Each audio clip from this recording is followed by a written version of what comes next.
It has been deliberately hidden, erased from memory, or even more terrifying, simply ignored. So, welcome to a world of mysterious origins. Our story begins in 1946, in the sun-baked land known today as the West Bank. Here, near the ancient ruins of Qumran, a group of young shepherds, escaping boredom, tended their sheep and goats. Throwing stones into rock crevices was a common pastime for boys in these desert lands. But one day, something extraordinary happened. One of them took aim and hurled a stone into the dark mouth of an inconspicuous cave. A second later, a deafening sound of shattering clay echoed through the gorge. The boys froze, shocked and terrified. Despite their initial fear, childish curiosity prevailed. Overcoming their anxiety, they decided to peer inside. The sight that met their eyes was astounding. In the dim light of the cave stood a row of enormous clay vessels. Little did they suspect at the time that they had made one of the greatest historical discoveries of the 20th century. Inside these jars, carefully protected from time, lay ancient inscribed scrolls. In the following years, archaeologists, historians, and treasure hunters flocked to the region, discovering thousands of new fragments in 10 neighboring caves. Ultimately, the total number of manuscripts discovered approached 1,000. These documents, known as the Dead Sea Scrolls, became a worldwide sensation.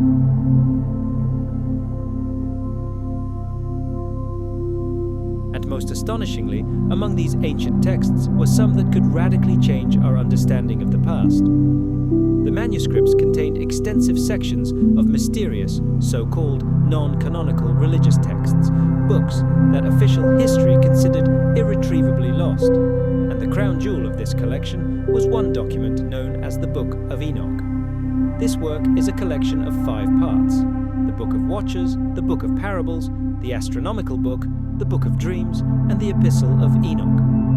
Each contains approximately 100 chapters, recounting the life of the 7th patriarch, Enoch, mentioned in the biblical book of Genesis.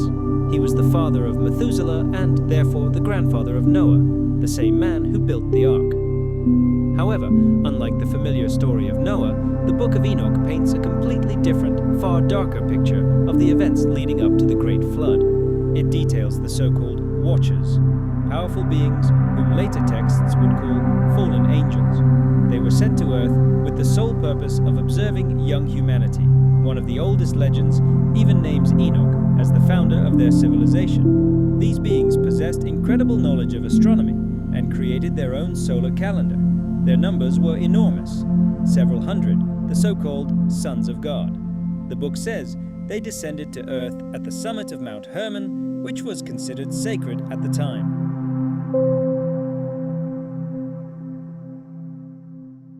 Temples to Zeus, Helios, Pan, and other gods were later erected on its slopes. The very term watcher or guardian speaks to their role. They were the ones who watch, who remain awake while humanity sleeps. But over time, as legend has it, these heavenly watchers began to stray from their original mission. Their gaze turned to earthly women, and they began to enter into forbidden unions with them. These unions produced hybrid offspring known as the Nephilim. The Book of Enoch describes the Nephilim as monstrous children born from the union of watchers and humans. They were giants, savages of incredible strength, who brought only threat and destruction to humanity. These supernatural beings were true cannibals, and their cruelty knew no bounds. The higher powers were enraged by the Watchers' actions and, as punishment, imprisoned them in a subterranean prison deep within the earth. Enoch, according to the text, became an intermediary between the imprisoned Watchers and the angry gods, attempting to beg their forgiveness. This story of the mingling of the heavenly and the earthly, producing semi-divine offspring, describes Enoch's own journeys between worlds. He allegedly flew on a celestial sleigh, observing rivers, mountains, and the boundaries of the earth from a great height. But even his intervention could not avert the coming punishment. The gods decided to completely eradicate the evil that had filled the world.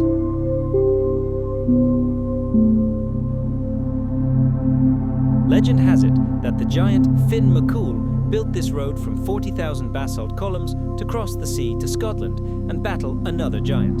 Scandinavian sagas and ancient Greek myths are all replete with stories of titans and giants.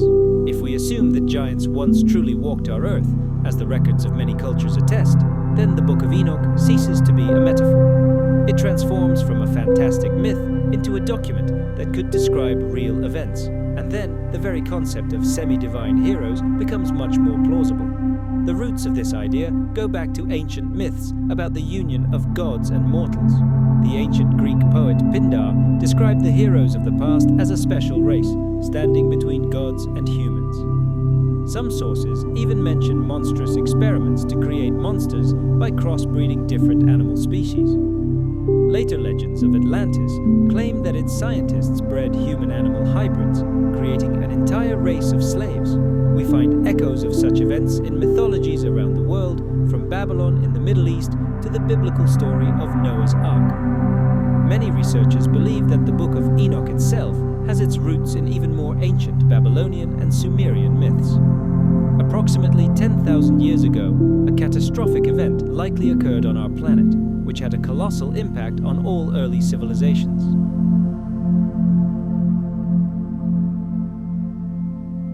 It was during this time, at the end of the last ice age, that the first signs of agriculture appeared in the Middle East, marking the great transition from the nomadic life of hunters to a sedentary lifestyle. For centuries, the Book of Enoch has held an important place in the religious traditions of both Christianity and Judaism. Many early sects considered it sacred scripture. Some scholars even suggest that it served as the inspiration for the biblical book of Genesis. Given so many parallels and similar themes, a fundamental question arises. What happened?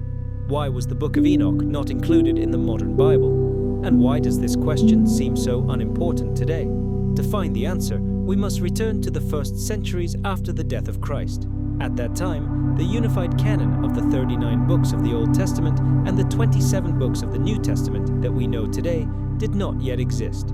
There existed a vast number of different Gospels and other religious texts, each representing its own branch of the young Christian faith. After Jesus' crucifixion, his followers began actively spreading his teachings throughout the world. The growing church gradually selected texts for study, recognizing some as divinely inspired and others as not. For the unity and cohesion of the faith, establishing a single official canon became vital.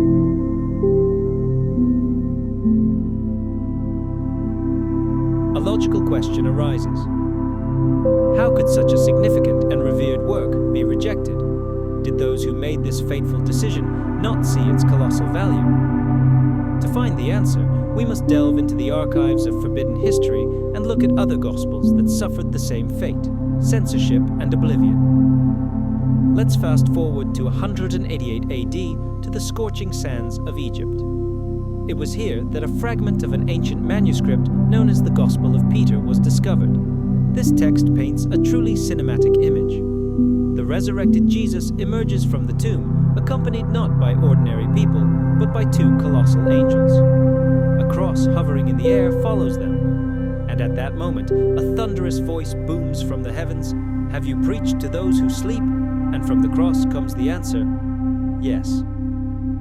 And this is just one of many stories consigned to oblivion. There is also the Gospel of Mary, where Mary Magdalene is portrayed not simply as a follower, but as Jesus' closest companion, his lover, and perhaps even his wife. In this text, we witness a tense dialogue. The Apostle Peter, indignant, challenges, "Why should we, his disciples, listen to some woman?" But Matthew replies, "If the Savior himself found her worthy, who are you to reject her?" The text clearly states the Savior knew her innermost being, and therefore loved her more than anyone else. But this story too was erased, its pages condemned to oblivion.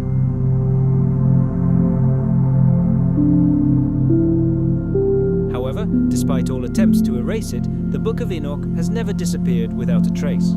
Behind its incredible, fantastical plots lies something much deeper, something that breaks our usual boundaries of perception. And whether it is recognized by the official church or not, the very image of its protagonist, Enoch, seems painfully familiar to us, like an ancient archetype.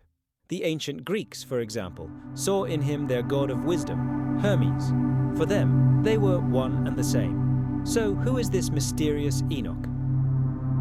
Legends portray him as a king who reigned for 213 years. He was a fulcrum of wisdom, and the ancient Egyptians believed the entire world sought his advice. But he was not only a sage, but also a great builder. The historian Taqi al-Din al-Makrizi, describing the Great Pyramids, claimed that their creator was known by 4 different names: Saurid, Hermes, Idris, and indeed Enoch. For the Arab world, the name Idris means sage. For Jews, he is one of the patriarchs who lived before Noah.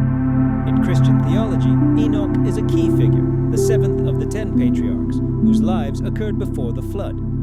He was the father of Methuselah, a man who lived an incredible 969 years. In the Old Testament, the book of Genesis devotes only 5 short sentences to Enoch. One of them is particularly enigmatic.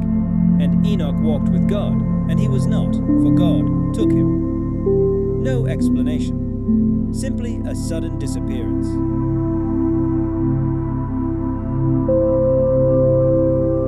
In ancient Hebrew, this symbolizes the highest degree of devotion and enlightenment. We are presented with the image of a man so dedicated to preserving knowledge that reality itself changed to protect him from oblivion. We find similar stories in all corners of the planet. And this makes us wonder, why does a figure like Enoch, under different names, reappear in the mythology of virtually every ancient civilization? To find the answer, we need to dig deeper than the history of the Greeks or Egyptians. We need to go back even further than the great Sumerians. Ancient Sumerian texts carved on clay tablets tell of a group of divine beings who once descended to Earth. Their description is strikingly reminiscent of the Watchers from the Book of Enoch. However, the Sumerians gave them their own name, Anunnaki, which literally translates as those who descended from heaven to earth. They were revered as gods. Modern researchers such as Zechariah Sitchin and Eric von Däniken have advanced a bold hypothesis. Perhaps these very beings were the ones we know as Enoch and his companions, an ancient race of aliens from outer space who arrived on our planet in time immemorial. And most strikingly, Sumerian myths tell how the Anunnaki, like the guardians of the Forbidden Book, began to mate with human women. This genetic interbreeding resulted in the birth of a new hybrid race, the Nephilim.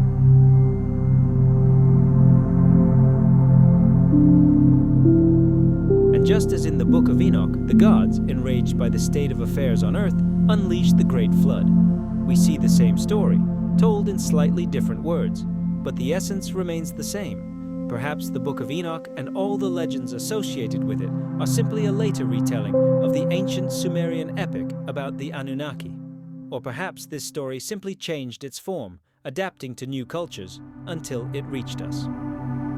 The Book of Enoch itself is written in the first person, as if its author feared that his descendants would misunderstand him, emphasizing his identity time and again. On the first day of the first month of the year 300, he writes, I, Enoch, was alone in my house, and then 2 gigantic men, the likes of which he had never seen on earth, appeared to him. Now, let's fast forward 10,000 years to the dawn of the agricultural revolution. This is the turning point when humanity abandoned the nomadic life of hunters and gatherers and embraced agriculture. Archaeological finds in what is now Kurdistan show that as early as 9500 BCE, oats, peas, and lentils were being cultivated, and goats and sheep were being domesticated. And here's a fascinating detail. The Kurds themselves believe they are the descendants of the children of jinn, or spirits. Could this be a distant cultural echo? A repercussion of those very events, the interbreeding of the Anunnaki with humans? The ancient Near East is rightly called the cradle of civilization.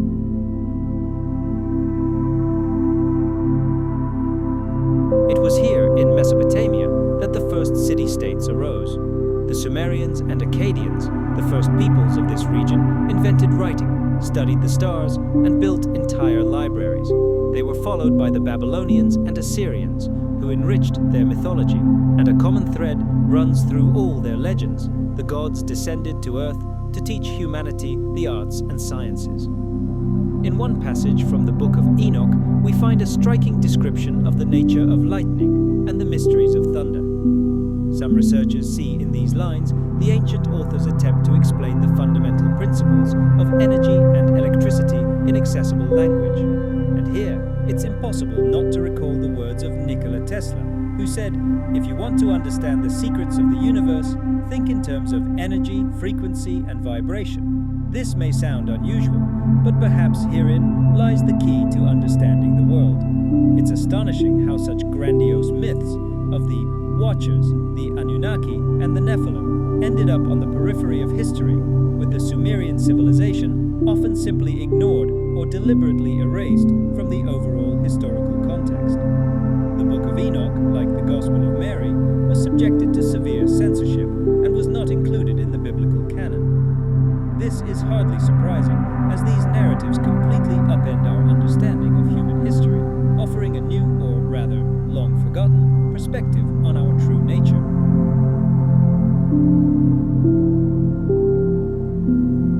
Let's look at one of the most famous stories, the myth of Adam, Eve, and the Garden of Eden. Perhaps it's not just a fairy tale, but a brilliant metaphor.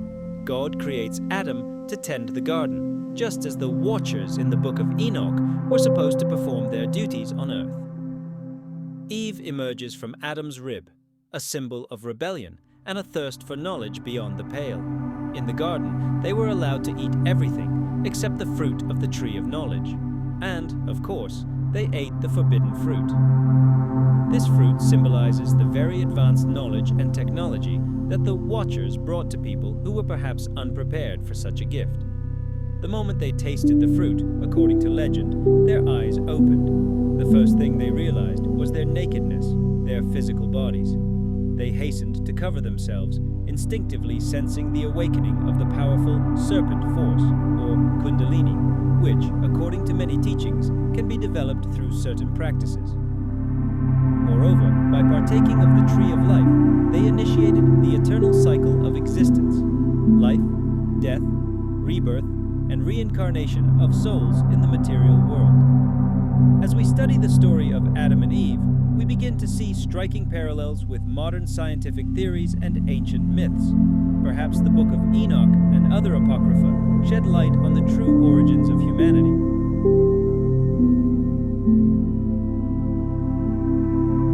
For decades, in the quiet of offices and under the scorching sun of excavation sites, an eternal debate has raged. Historians and archaeologists clash, trying to answer one of the most fundamental questions: which civilization was the first? Where did intelligent humans emerge on this planet? But what if the answer lies beyond the realm of conventional science? There are theories that take us deep into the cosmos, to powerful creators whom ancient peoples called by one name, the Anunnaki. Let's try to unravel this tangle of mysteries together and peer beyond the veil of time. Imagine ancient Sumer, a land between the rivers where cities, writing, and laws were born. We're accustomed to thinking of their stories of gods as mere myths, tales for illiterate tribes. But what if that's not so? What if these clay tablets, inscribed with cuneiform, hold not mythology, but a true chronicle of our past? Records that could revolutionize our entire understanding of who we are and where we come from. And so, in the mid-20th century, a British expedition, working under the scorching Iraqi sky, stumbles upon a priceless treasure: 14 clay tablets buried for thousands of years. Analysis reveals they are over 4,000 years old, some of the oldest written documents ever discovered. The stories they describe are eerily reminiscent of stories from other great cultures. But there's a detail that leaves one transfixed.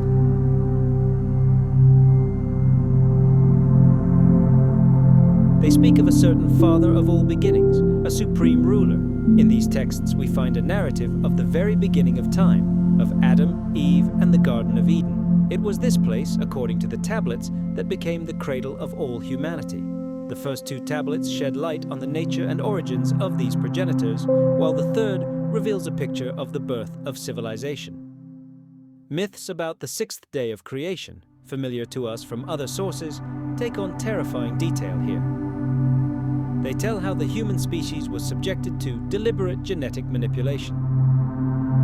Evolution, the Sumerians asserted, was not a blind game of chance, all their incredible knowledge, all their advanced technology, millennia ahead of the Egyptians and Greeks, was not invented, but bestowed upon them, a gift from the very beings who descended from the heavens.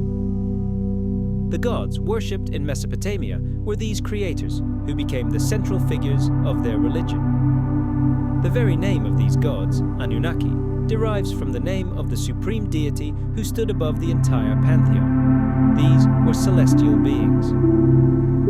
Babylonian myths detail this picture. 300 Anunnaki were the guardians of the heavens, and another 300 were the keepers of the underworld. Ancient texts claim that between 400,000 and 145,000 years ago, these gods created the first humans. They arrived on Earth as colonists, in a world previously inhabited only by wild animals and primitive hominids.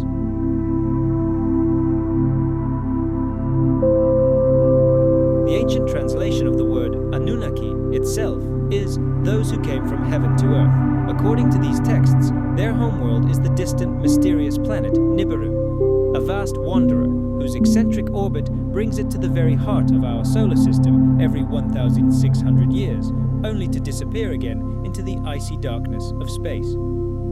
The ancients described this planet as a world many times larger in diameter than Earth. Nibiru's surface, legend has it, is coated in iron oxide, giving it a blood-red color.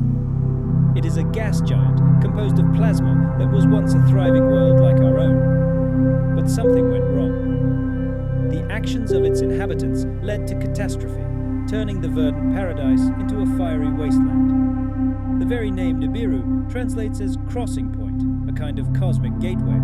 There's even a theory that it's not a planet, but an artificial object, a giant asteroid hollowed out from the inside and transformed into an interstellar arc. While the atmosphere of their homeworld was being destroyed, Earth's atmosphere, conversely, was changing, becoming habitable. But to save their civilization, the Anunnaki needed the one most precious metal in the universe, gold. And here's where things get interesting. Modern science confirms that gold nanoparticles are indeed capable of restoring the ozone layer. This metal can serve as an ideal shield against deadly cosmic radiation.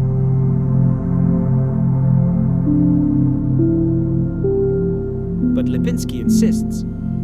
The most ancient texts from Mesopotamia and neighboring Canaan unmistakably point to the southern forest on Mount Hermon. We see traces of an ancient culture that considered this mountain the home of the gods, with access to it sealed by a cedar forest guarded by the formidable Humbaba.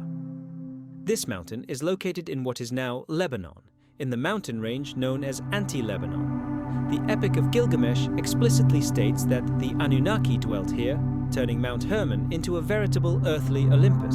Lipinski even calls it a cosmic mountain, a point connecting heaven and earth. Remarkably, a similar idea appears in the apocryphal Book of Enoch, where heavenly beings, called the sons of God, gather at the summit of Mount Hermon, considering it sacred. This peak, rising almost 3,000 meters on the border of Syria and Lebanon, is dotted with the ruins of ancient altars and sanctuaries. Some of them were still active during the time of Constantine the Great.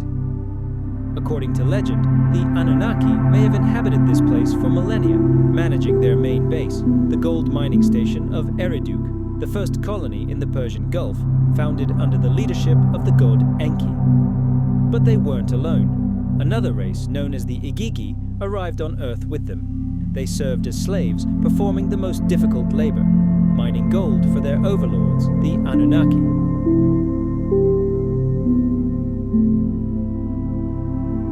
These legends are confirmed by Babylonian cuneiform tablets, which mention lesser gods who bear the burden. The Igigi's productivity was incredible, but after centuries of backbreaking labor, they rebelled. The Igigi believed they could defy their masters, but this was a fatal mistake. Their rebellion was brutally suppressed, and the race itself was almost completely exterminated. The Anunnaki were left without a labor force and were forced to seek a new solution. Then, the supreme god Anu ordered his son Enki to create a new race of slaves, genetically engineered beings intelligent enough to perform complex tasks, yet completely submissive to the will of the Anunnaki. After numerous experiments, they succeeded. The result was a hybrid between the genes of the Anunnaki and primitive Neanderthals. We know this race as Homo sapiens, or intelligent humans. Ancient texts even preserve the name of the first successful specimen, Adam, which means man in Hebrew. The Anunnaki continued their work, introducing Homo sapiens into Mesopotamian society. Interestingly, the Semitic word avod means both to work and to serve. According to these accounts, the Anunnaki, who lived for millennia, were veritable giants compared to humans. Humanity's existence was subordinated to one goal: serving the Anunnaki. In exchange, people received knowledge of social and technological sciences.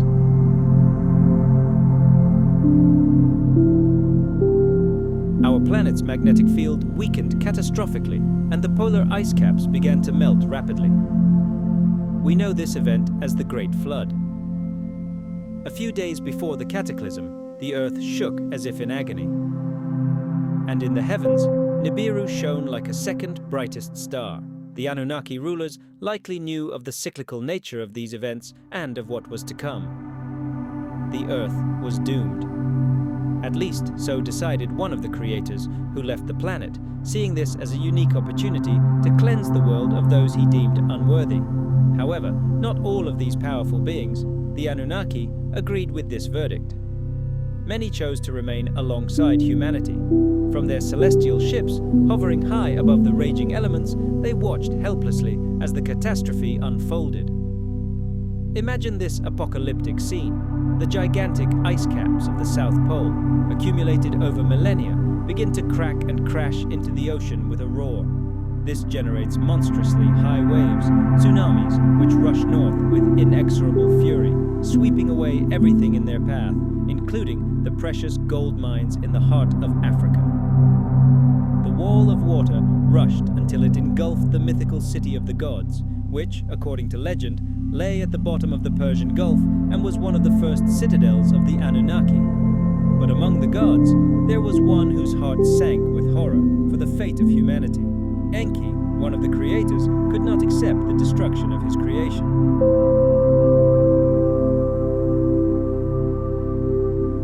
He secretly passed on knowledge to chosen mortals, commanding them to build gigantic arks, the only hope of salvation from the all-consuming waters. And one of these chosen ones, as you've probably already guessed, was a man named Noah. He was destined to save not only his family, but all life on the planet. And then the heavens opened. A storm of such violence as the world had never seen began. For 7 days and 7 nights, the ocean waves rose to the very clouds before their fury began to subside. But that was only the beginning.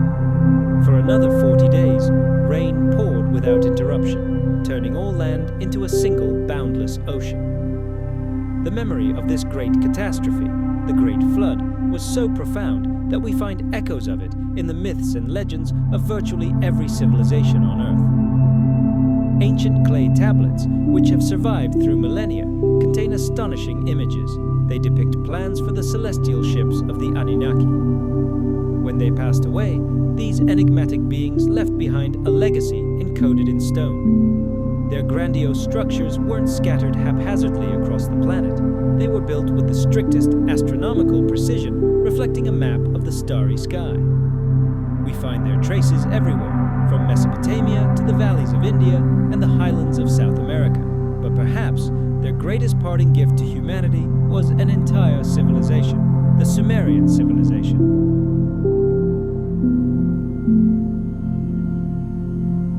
Researcher Zecharia Sitchin has proposed a theory that the Anunnaki's mass, farewell to Earth, occurred approximately 6,000 years ago. It was precisely before this departure, he believes, that they decided to give humanity a final powerful boost in development. This could explain one of history's greatest mysteries. How did the incredibly advanced Sumerian civilization, with its complex writing, astronomy, and culture, suddenly emerge from among primitive tribes, seemingly out of nowhere? But was this really the case? The Anunnaki and their successors, the Sumerians, believed that their social structure and system of royal dynasties were divinely ordained. The ruler, the king, was considered not just a man, but the viceroy of the gods on earth, with the sacred duty of leading the people. This special lineage was said to have been enhanced by the genes of the Anunnaki themselves. This hypothesis, naturally, was met with considerable skepticism by the scientific community. As evidence for his theory, Sitchin cites numerous ancient texts, including the Babylonian creation epic Enuma Elish.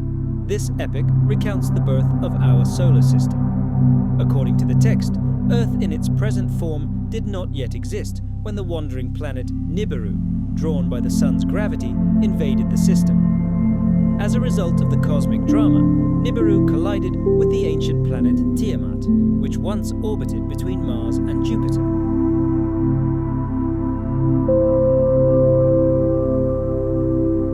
There are many artifacts that seem to have come from another world, such as the famous Baghdad batteries or the mysterious bird from Saqqara. Sitchin was convinced that these objects were the legacy of an ancient and incredibly advanced civilization. There is also evidence that the Anunnaki were engaged in industrial gold mining. This was confirmed by archaeologist Flinders Petrie, who discovered ancient mines on Mount Hari in 1889. Excavations in ancient Mesopotamian cities only strengthen this theory. About 400 clay tablets from the library of King Ashurbanipal were found in Nineveh. These cuneiform texts contain astonishingly detailed accounts of the Anunnaki's activities. They indicate the precise coordinates of their genetic laboratories in Central and East Africa, and even the time frame of their existence. Surprisingly, these ancient records largely echo modern scientific theories about the cradle of humanity, and it is in these African regions that the oldest gold mines were found. One of the tablets, estimated to be over 100,000 years old, depicts the solar system as we know it, but this raises a key question. How could ancient people, who were just mastering agriculture and inventing the wheel, have such knowledge of astronomy? This tablet appeared 5,000 years before humanity officially recognized that the planets revolve around the sun. Let's recall the history of the first telescope.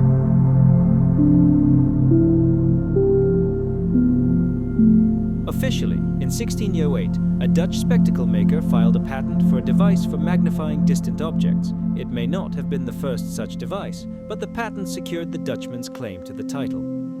However, his invention, like other similar instruments of the time, only magnified by a factor of 3.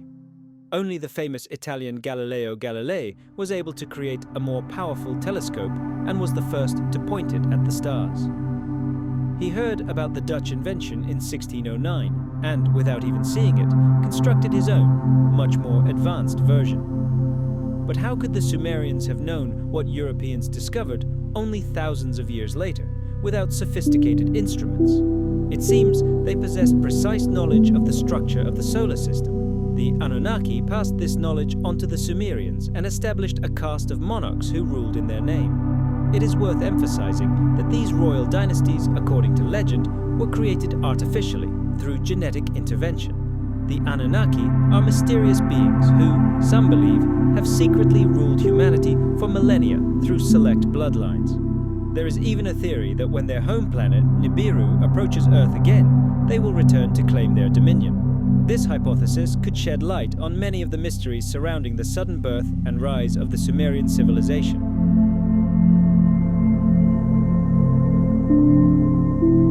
In the folklore of European peoples, we find countless stories of giants fighting and constructing cyclopean stone structures.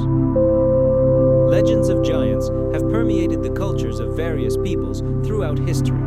It's important to approach these tales with an open mind. Most scholars agree that colossal cyclopes and similar creatures are nothing more than figments of the imagination, and that the bones, sometimes mistaken for giants, actually belong to extinct prehistoric animals. This is the generally accepted scientific position. And yet, perhaps these ancient tales hold much more truth than we are willing to imagine. Let's turn to the pages of the Bible and see what it tells us about the giants who lived on Earth after the Great Flood. Sacred texts mention 3 tribes of giants who fought for control of the Holy Land. These tribes were descendants of mysterious beings known as the Nephilim. The Nephilim, according to legend, were were the result of a union between fallen angels, or guardians, and human women. This union was an attempt to restore order to Earth after the deeds of the gods and their descendants. However, not all Nephilim perished in the flood. Some managed to survive. One such tribe that survived the catastrophe were the Amalekites. They originated in the southern Arabian Peninsula and later migrated to the territory of modern-day Israel.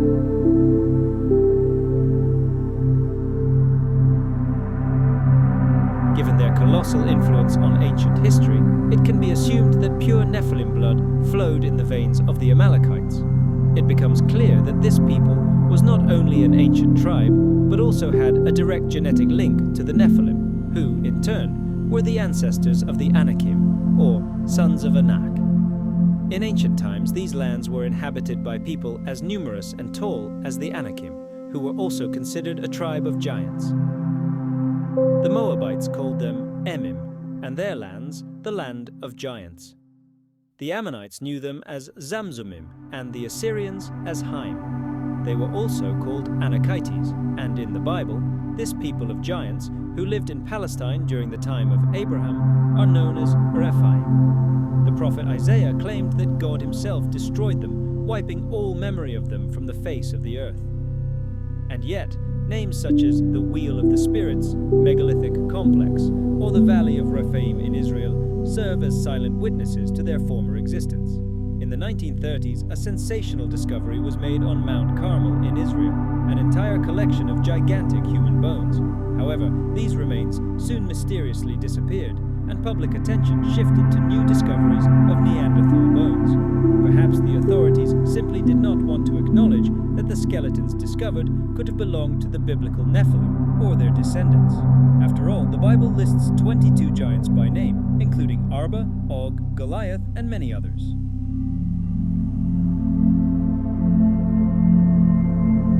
Most of these titans held high positions in society and were likely kings and leaders. The most famous ancient giant mentioned in the Bible is, of course, the legendary Goliath from the Book of Kings. Chapter 17 tells us that a champion named Goliath of Gath emerged from the Philistine camp. He was truly gigantic in height, 6 cubits and a span, which by modern standards is almost 3 meters. He wore a bronze helmet, and his body was protected by bronze scale armor weighing 5,000 shekels. His legs were covered with bronze greaves, and a bronze javelin hung over his shoulder. The story of the duel between David and Goliath, which today seems like a children's fairy tale to us, was perceived in ancient times as a description of a real historical event. Another mythical giant was Gilgamesh, the first hero of antiquity, the builder and ruler of the city of Uruk, who lived approximately 5,000 years ago. His incredible feats are immortalized in the Epic of Gilgamesh, one of the oldest poems in human history, which also contains a flood myth strikingly similar to the biblical one. Gilgamesh was the son of the goddess Ninsun and King Lugalbanda. He reigned for 126 years and possessed superhuman strength. In the epic, he is described as a man of colossal stature, surpassing all mortal kings. On ancient clay tablets, he is often depicted holding a lion in his arms, as if it were a kitten.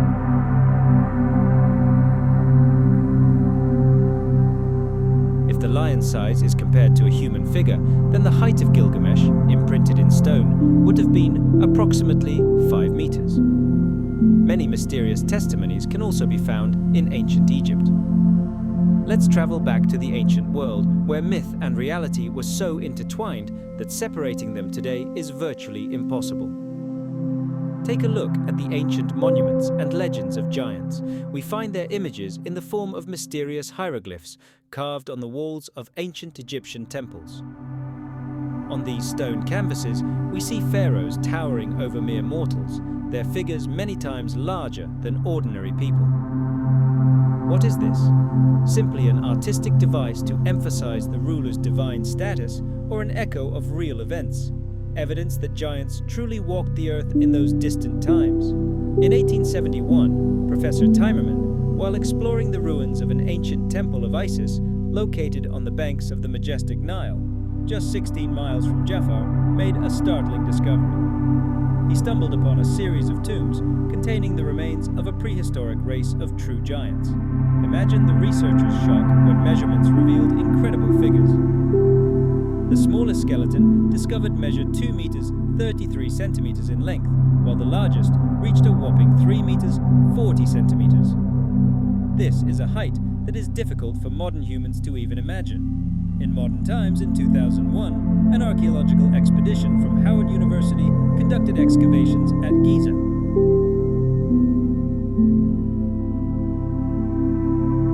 In 2005, the skeleton of a giant named Mulhorn was discovered in an ancient cemetery dating to approximately 2005 BC. He stood nearly 2 meters tall in life, a colossal height for the era. But what was most striking was not his size, but his skull and jaw. They were abnormally large. The Academy of Sciences officially confirmed that this was the first documented discovery of the remains of a giant in ancient Egypt. However, a series of strange events followed. The skull, promised to be displayed to the general public, suddenly disappeared from the scientists' view. It was as if it had been hidden, and the remaining bones were hastily buried again under a layer of earth. Adding to this mystery was the discovery of hundreds of gigantic sarcophagi, which, to everyone's surprise, turned out to be empty. The very idea of a race of giants could finally answer one of history's greatest mysteries. How were the massive megalithic structures around the world created? After all, there's still no clear explanation for what force could have moved these multi-ton stone blocks. Take a look at the southern stone in Baalbek, Lebanon. This monolith weighs a staggering 1,042 tons. Now let's move on to Mount Shoria in southern Siberia. There, researchers have discovered an entire mountain composed of gigantic granite boulders. Preliminary estimates place some of them at over 30,000 tons. That's more than twice the weight of the Lebanese boulders.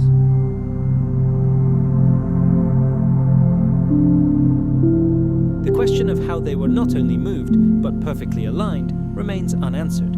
Even the famous Stonehenge was known in ancient times as the Giant's Ring, and its modern name derives from a Saxon phrase meaning suspended stones.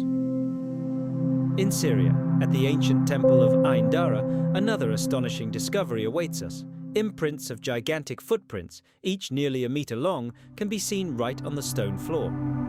These footprints lead into the courtyard, directly to the sanctuary. Simple calculations indicate that the creature that left them must have been between 4 and 6 meters tall. In 2005, a team of Russian scientists, led by Professor Ernst Muldashev, announced the discovery of entire cemeteries of giants, not only in the Ain Dara area, but throughout Syria. However, for a variety of reasons, including political instability and ideological barriers, they were never allowed to conduct full-scale excavations. Tales of giants are more than just local tales. They occupy a central place in the mythology of the Celts, Greeks and Romans, Hindus, Buddhists, Scandinavians, and even the Japanese.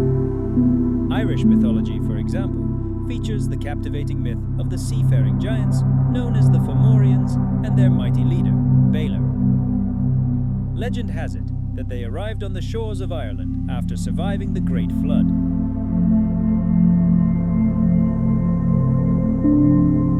The origins of Balor and his people are shrouded in mystery, but some researchers have advanced a bold hypothesis. They may have originated from the legendary Atlantis, an ancient island kingdom believed to have occupied what is now England, Scotland, and Wales.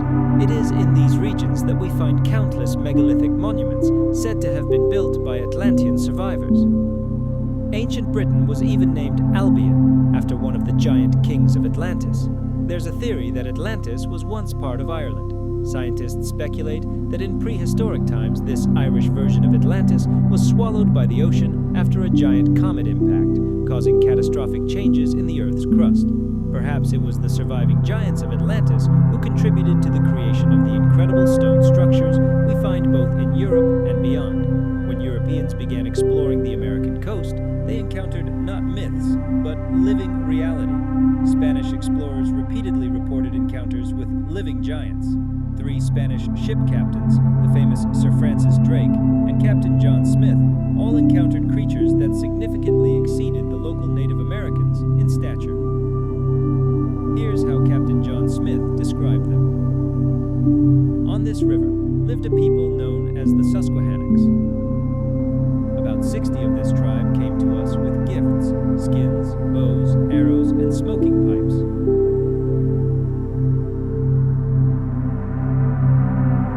These men were so tall and slender that we Englishmen considered them to be veritable giants. In 1519, the Spanish explorer Alonso Álvarez de Pineda compiled the first map of the northern coast of the Gulf of Mexico. He marked the rivers and harbors near the mouth of the Mississippi. In his notes, he noted that he had discovered a large city and numerous villages. He described the tribes that inhabited these lands as follows. Here lives a race of giants, 10 to 11 palms tall, and also pygmies, whose height does not exceed 5 or 6 palms. This is perhaps one of the most captivating accounts of the peoples who once inhabited what is now America. Among the greatest explorers of that era, the Portuguese navigator Ferdinand Magellan stands out. From 1519 to 1522, he undertook his legendary voyage, the goal of which was to find a sea route to the Spice Islands. This voyage went down in history as the first successful circumnavigation of the globe. Magellan commanded a flotilla of 5 ships, and when they reached the southern tip of South America, the remote and wild Patagonia, they were met with a sight that shook them to the core. Here is an excerpt from the diary of Antonio Pigafetta, the official chronicler of Magellan's expedition. It was winter. Our ships entered a safe harbor for the winter. We spent 2 months in this deserted place. And then, one day we noticed a completely naked man of gigantic stature on the shore.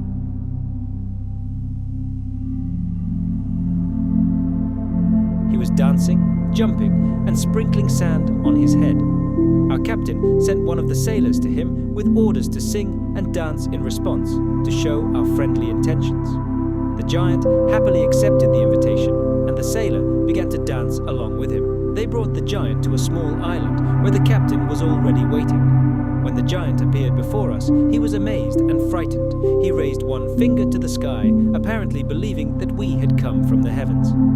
He was such a tall man that the tallest of us barely reached his waist. He had an incredibly strong constitution. The captain called this giant's people Patagonians. It's important to understand that this isn't just a sailor's tale.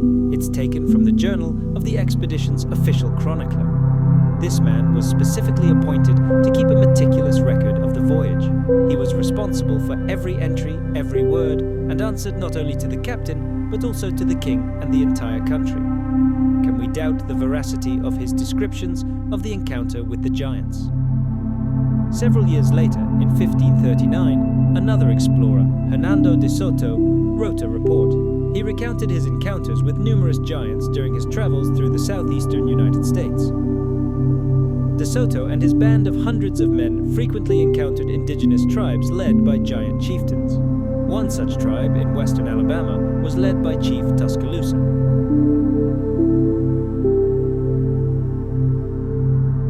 One of the most striking examples is the giant footprint in South Africa.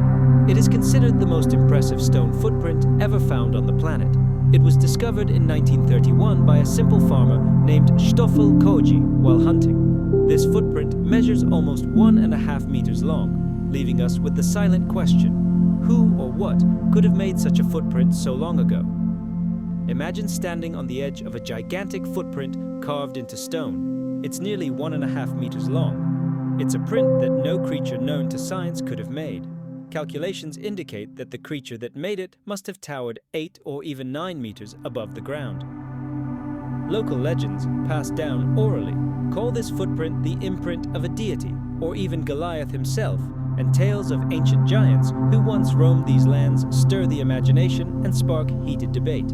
Skeptics, of course, chalk it all up to a freak of nature, to millennia of erosion that could have carved such an unusual shape out of the rock. However, Professor Peter Wagner of the University of Port Elizabeth in South Africa puts forward an even more shocking hypothesis, suggesting that even aliens from outer space may have been involved.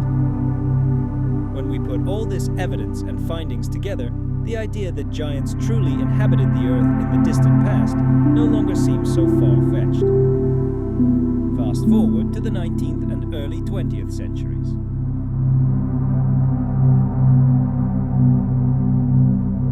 American newspapers of the time were filled with sensational headlines, reporting almost every year the discovery of ancient skeletons of incredible size. People continually stumbled upon astonishing finds, like a skull of colossal proportions and strange shape unearthed in the Red River valleys. But what do we see today? A deafening silence. Not a single major news agency talks about ancient giants or their remains anymore. It seems that if a gigantic skeleton is discovered somewhere, its discovery is immediately classified, as if someone powerful has drawn a curtain of secrecy over these discoveries, hiding them from the public eye. A disturbing question arises. Is it possible that somewhere in the most remote, untouched corners of our planet, this mysterious species still lurks, remaining invisible to modern humans? But we can't ignore the most astonishing, most chilling encounter with giants, which occurred not in ancient times, but quite recently, in 2002. This incident, still top secret by the US government, was brought to light thanks to a well-known radio show. Witnesses, whose identities were changed, told the world their incredible story. It all began when an entire squad of American soldiers vanished without a trace in the sun-scorched deserts of Afghanistan. An elite special forces team was dispatched to search for them. Upon arrival, the soldiers discovered the entrance to a massive cave.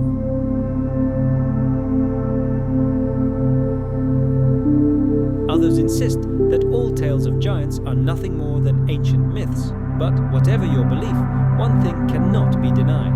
The topic of giants remains incredibly intriguing, and we still know precious little about them. Our knowledge of them, theories about their origins, and their existence continue to spark heated debate. And it's crucial to keep an open mind and continue to explore all possible possibilities. Let's now move on to ancient Egypt, to evidence of the prehistoric era found on the walls of the Temple of Hathor, located between Luxor and Aswan.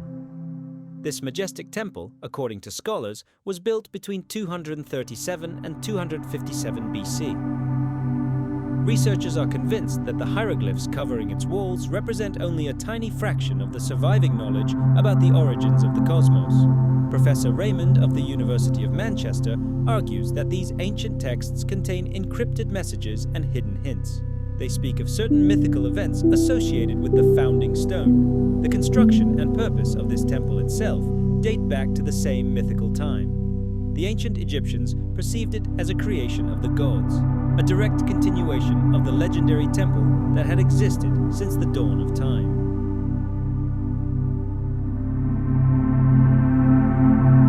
However, the 7 wise men are also mentioned in the myths of other cultures, which raises a crucial question.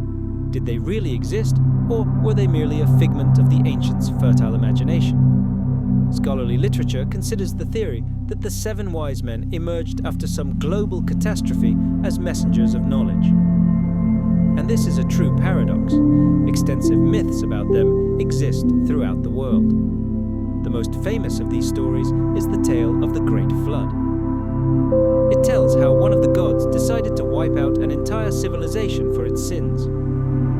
Moses left us his version of these events in the first book of the Old Testament, but we find similar stories in other sacred texts. And each time a chosen one emerges, be it a single person, a couple, or several destined to survive, the legend warns them of the coming cataclysm. Strip these stories of their mythological elements, and we are left with nothing more than a historical document offering its own explanation of human evolution in the past. However, the story of Noah, who survived the flood and gave birth to a new humanity, cannot be precisely dated, making it difficult to pinpoint a specific historical period. Moreover, since 1872, discoveries have been made that suggest that the biblical version of the flood was borrowed from more ancient sources. For example, the myth of the ancient deity Ea. This myth originated in Egypt and is closely intertwined with the history of Mesopotamia.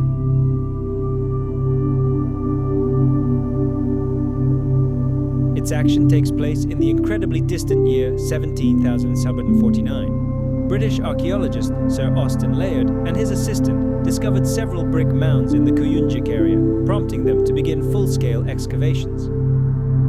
they uncovered a veritable treasure trove, approximately 25,000 clay tablets inscribed with cuneiform. These tablets contained not only religious texts, but also scientific works on philosophy, astronomy, and mathematics.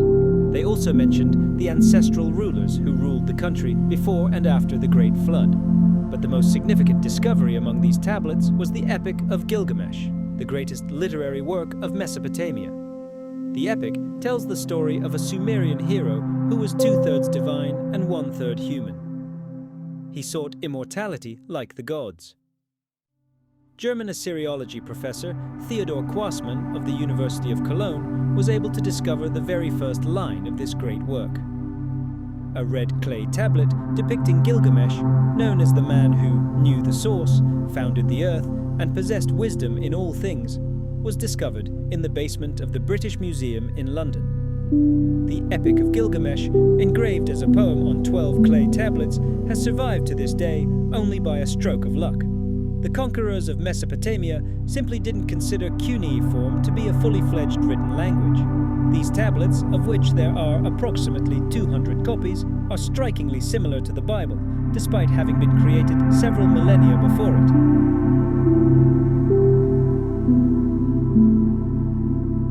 In response to her tears, Anu creates a monstrous heavenly bull on Earth, a beast of such incredible strength that even 100 of the finest warriors could not tame it. But Gilgamesh, fearless, accepts the challenge. Joined by his devoted friend Enkidu, he engages in mortal combat and emerges victorious. Ishtar, watching her creation's defeat from the heavens, pronounces a terrible curse on both heroes. That same night, Enkidu has a prophetic dream. The Council of the Gods sentences him to death for aiding Gilgamesh. The sentence is carried out immediately. Enkidu is struck by a mysterious and incurable illness, and he dies that same night. Gilgamesh, grief-stricken by the loss of his only friend, realizes his own mortality for the first time in his life. Terror at the prospect of his inevitable end overwhelms him, and at that moment he remembers his distant ancestor, Utnapishtim, the only human to whom the gods granted immortality. Gilgamesh immediately sets out to find him, but at the very moment when the story was supposed to reveal all its secrets, the narrative on the clay tablet breaks off. Smith realized with disappointment that he was holding only a fragment of a great epic. The full story of the immortal Utnapishtim was lost somewhere, its continuation hidden among thousands of fragments in the ruins of an ancient palace. Nineveh, it turned out, held far more secrets than anyone could have imagined.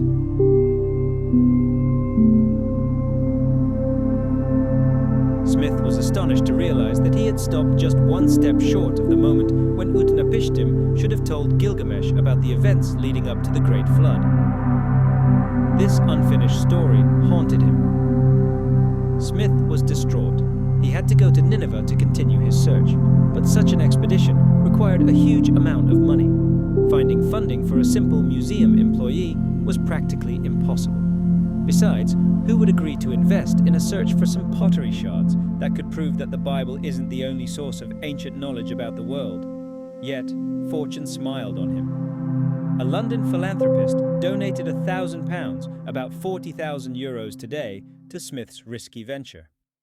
And the interest shown by the Daily Telegraph brought his research to widespread attention, opening the door to the secrets of antiquity. On December 3, 1872, George Smith announced his discovery to a stunned public. Members of the London Society of Biblical Archaeology were less than enthusiastic about his find, and some even harshly criticized it. However, this could not deter the passionate researcher. By early 1873, a small team led by Smith set out for Nineveh. Upon arrival, he immediately began excavations. His persistence was astonishing, and soon he discovered 3,854 new fragments of clay tablets among the ruins. Among them were the missing pieces of the legend of Utnapishtim. The tablets revealed the incredible.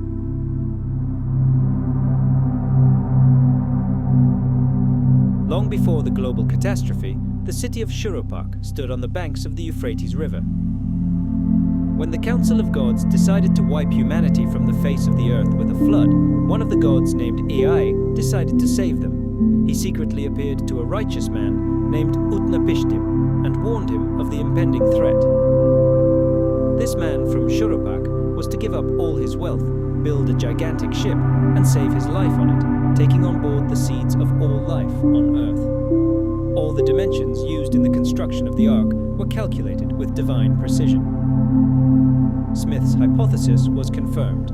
People in ancient times had already faced similar trials. The story, reminiscent of the biblical Noah down to the smallest detail, was described in Mesopotamian myths thousands of years before the Old Testament and in far greater detail. In one of these legends, Gilgamesh finally finds his immortal ancestor and asks him how to achieve eternal life. Tell me how you managed to gain entry into the Council of the Gods and how you achieved immortality, he begs. After a long conversation, Utnapishtim reveals the secret of a mysterious place where the gods keep a magic flower capable of granting eternal youth. I will reveal to you a divine secret, he promises.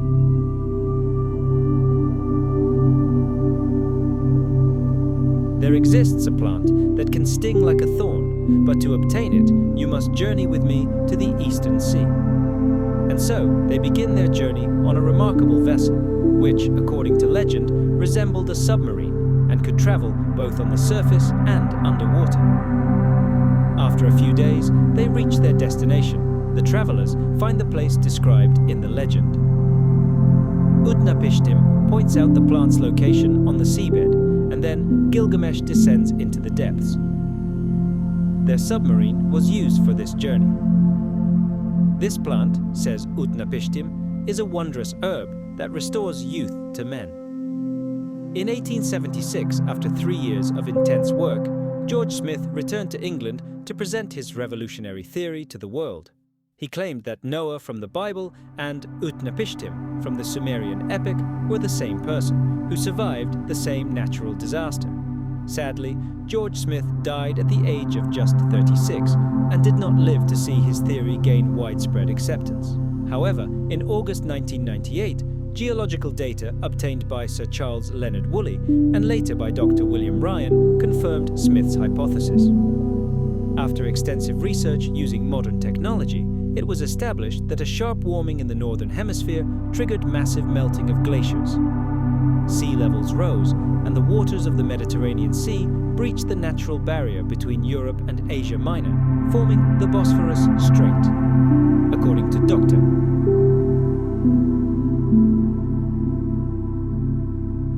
Inscriptions on the walls of the temple at Edfu, Egypt, tell of 7 wise men who came from a small island destroyed by a great flood. All records confirm that they came from the island, the birthplace of the first humans, which was then swallowed by the waters. Most of its inhabitants perished, and the few survivors of the catastrophe migrated to Egypt, becoming builder gods in prehistoric times. How should we understand the biblical story of Noah? How accurately does the Bible reflect reality? Or does this story conceal a more mysterious truth, one that could reveal the true history of human civilization? For centuries, the central figure in these ancient legends was considered to be the one associated with the construction of the Great Pyramid of Giza. He was given many names, including Hermes Trismegistus, meaning thrice great and Lord of Majesty. He was also identified with the biblical Enoch. He was often depicted with the head of an ibis, a sacred animal in Egypt, giving him special significance. For the ancient Egyptians, he was the keeper of ancient wisdom and the master of time. The library in his temple in Heliopolis was widely renowned, and it was said to contain information about secret tunnels, written in a language that scholars call the language of the gods. He himself was surrounded by many mysteries and possessed special objects that helped him harness his immense power.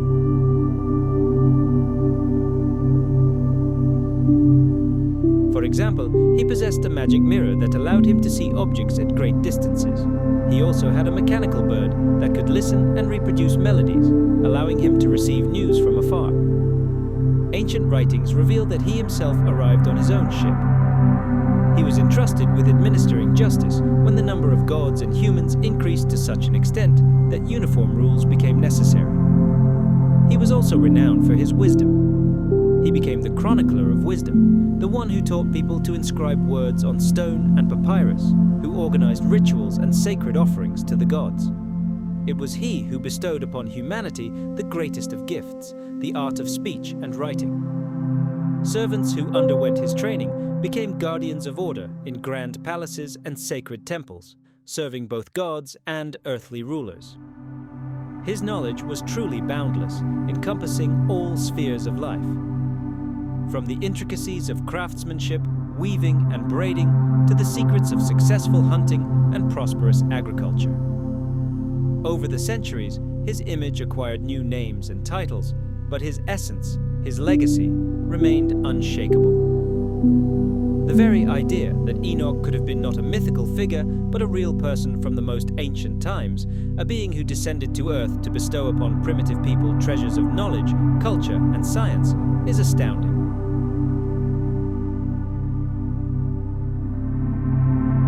In his writings, Enoch describes in detail his experiences with powerful divine beings known as the Elohim, to whom we will return.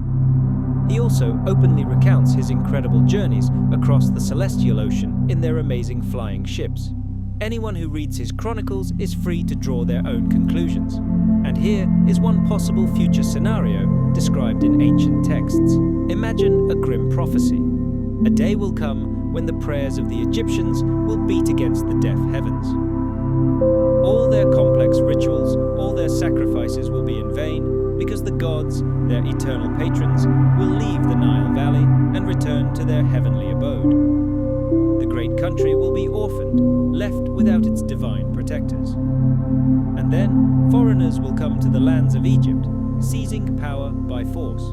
These new rulers will persecute those faithful to the old gods, banning ancient rites and cruelly punishing anyone who secretly dares to continue worshipping the pantheon of their ancestors. Thus, the once most devout civilization on the planet will change beyond recognition. Our world risks turning into a godless desert. Instead of temples, it will be filled with tombs. Instead of gods, only the shadows of the dead. And this land will become empty, having lost not only its heavenly patrons, but also the Egyptians themselves. The ancient name of the Egyptian goddess Nebumecht, according to scholars, translates as Great Flood or Great Tide. This is no coincidence.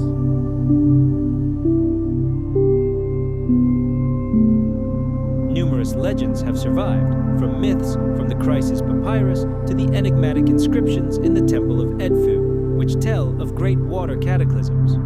One such myth, long considered heretical, was discovered in a text dating back to the 1st century BC and deciphered only in 1932 by Professor Alan Gardner. Unlike stories from the Old Testament or the Epic of Gilgamesh, this myth describes not a global flood, but a monstrous tidal wave.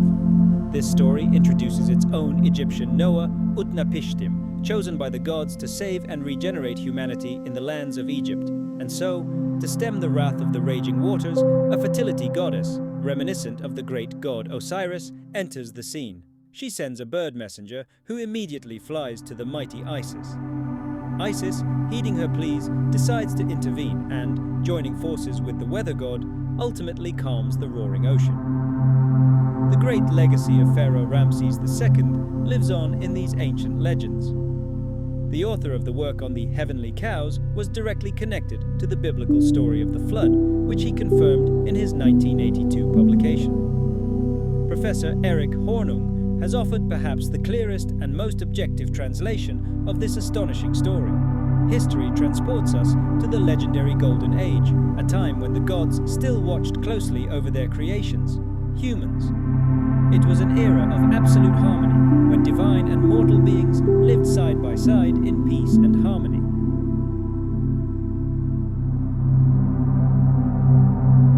He was also given another mysterious magical weapon known as the Divine Boat, which was supposed to open his eyes so he could destroy all who dared oppose him. His rivals, modern Egyptologists believe, were obsessed with revenge and doomed to defeat.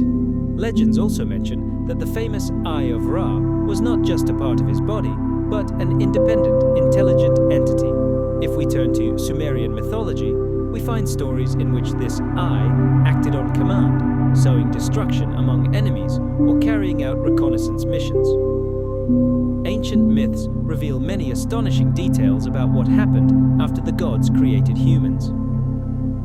Sumerian texts say that at first, life flowed in complete harmony, everything was perfect. However, the god's brother Aya, who had initially opposed the very act of creating humans in the Golden Age, only pretended to relent.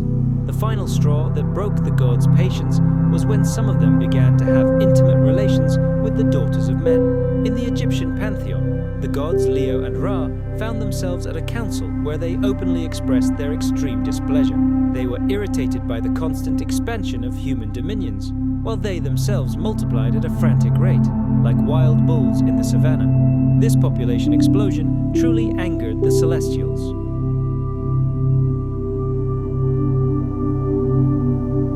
And Leo, hearing their grumbling, complained to the great gods, "I hear the noise of people, their endless conversations. They deprive me of sleep." This striking coincidence directly echoes the history of the Sumerian civilization and their deities, the Anunnaki. If you haven't yet seen the video series about the Anunnaki, I highly recommend watching it to fully appreciate these incredible parallels. It's truly breathtaking. First, a small flood befell humanity, and then diseases began to ravage it, bringing excruciating pain and fever. In desperation, they turned to the god Aya, who can be compared to the Egyptian Ra, begging him for salvation. "O Lord," they cried, "humanity groans in pain. The wrath of the gods devastates our lands, but you, our creator, have the power to end this suffering." Initially, Ra, as described in Egyptian mythology, rejected Set's insidious plans to destroy humanity. This decision set in motion a chain of events, but ultimately only intensified the wrath of the god angel, who once again turned to the great gods. "Their number knows no bounds. They have overrun everything," he proclaimed, hatching a new, even more sophisticated plan. In those distant times, the god Enki decided to use his mighty powers to exterminate humanity through deception and a famine that lasted 7 long years. During these dark years, driven to the brink of despair, people lost all sense of humanity.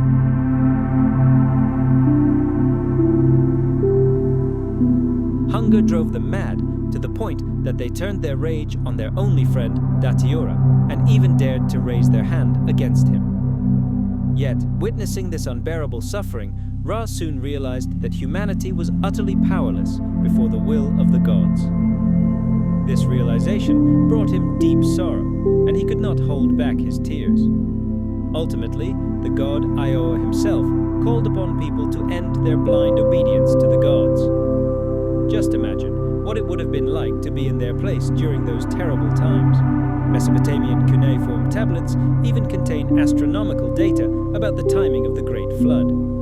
They claim that approximately 1,000 years before the catastrophe, the position of the constellation Leo in the sky determined the level of the world's oceans. Remarkably, this coincides with the period of massive glacial melting that occurred at the end of the last ice age, and modern science fully confirms this theory. When the floodwaters finally receded, most of humanity was wiped off the face of the earth, and with them all written records of that era. The few survivors, scattered across the planet, found themselves face to face with the harsh reality of the primeval world, a world full of deadly dangers and savage customs. In a desperate struggle for survival, they returned to their roots, becoming hunters and gatherers.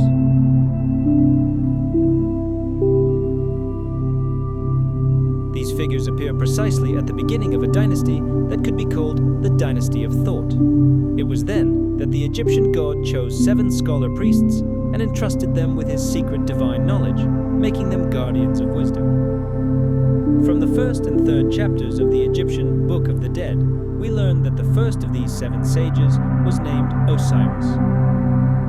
The names of the remaining 6 were apparently associated in some way with fish, indicating a surprising connection with the culture of the African Dogon tribe. The second of these mysterious sages was called Magol. The 4th was named Tip, which also translates as catfish. The 5th and 7th were designated by a common word meaning fish, but the names of the third and sixth sages have never been deciphered. The seven sages, like the Egyptian Noah or the cultural heroes of Mesoamerica, are mentioned not only in the myths of these two continents. We also encounter them in the Vedic tradition of Hinduism and in Babylonian legends. These sages always appear after the Great Flood, bringing with them the seeds of a new culture and knowledge. They are invariably associated with the beginning of a new era. In India, they are called rishis. Consider for a moment these ancient words, whose true meaning has long been erased by the sands of time.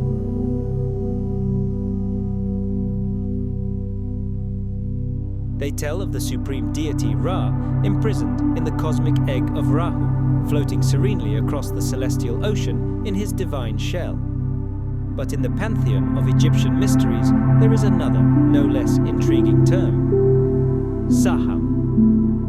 This word personified a powerful force, an instrument with which priests observed the stars. In ancient papyri, stars are not simply points of light, but living beings, occupying an intermediate position between gods and mortals. And Saham is sometimes mentioned not as an object, but as a separate entity, standing on par with the gods themselves. The purpose of this artifact remains one of the greatest mysteries for Egyptologists. While some see it as a key to ancient astronomy, perhaps anticipating Galileo's discoveries, others dismiss it as merely a ceremonial scepter. But they overlook the colossal power that, according to legend, was contained within this staff. Legends say that it was more than just a staff, but a symbol of the pharaoh's power, granting him the ability to see the invisible. It's no coincidence that one of the names of the great god Osiris, Lord of the Heavens, can be translated as "he who sees in Saham." In his book, The Last Judgment Began Long Ago, researcher Eric von Däniken challenges conventional science by speculating about visits by extraterrestrial civilizations in ancient times. To some, this sounds like science fiction, but to others, it's irrefutable truth.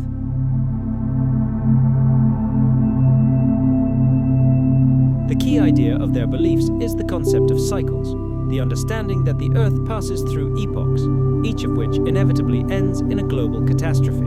And this event, oddly enough, is vital for all human civilization to move to a new stage of evolution. According to these legends, the great gods did not descend from the heavens out of idle curiosity. Their goal was the most durable and conductive metal known to mankind: gold. In ancient Egypt, it was poetically called the skin of the gods. Arriving in our world, the gods created man. And ancient texts clearly state why. Humans were created as laborers for the gold mines of their creators. Some researchers even suggest that the very first gold mines on the planet, like the first rulers, were located in what is now Bulgaria. It is believed that it was there, in the Balkans, that the cosmic order was born, when humans began creating the first calendars. One such calendar was discovered in Magura Cave. Its drawings, according to Spanish scholars, are over 9,000 years old and bear a striking resemblance to images from the prehistoric cultures of Italy and the Iberian Peninsula. According to ancient Babylonian legend, 7 sages lived in Sumer and Asia before the Great Flood. They were the ones who built the walls of the sacred city of Uruk. One of these sages, the 7th king, named En-Mendur-Ana, spent 6 cycles receiving knowledge literally written in lightning bolts on the mysterious planet Nibiru.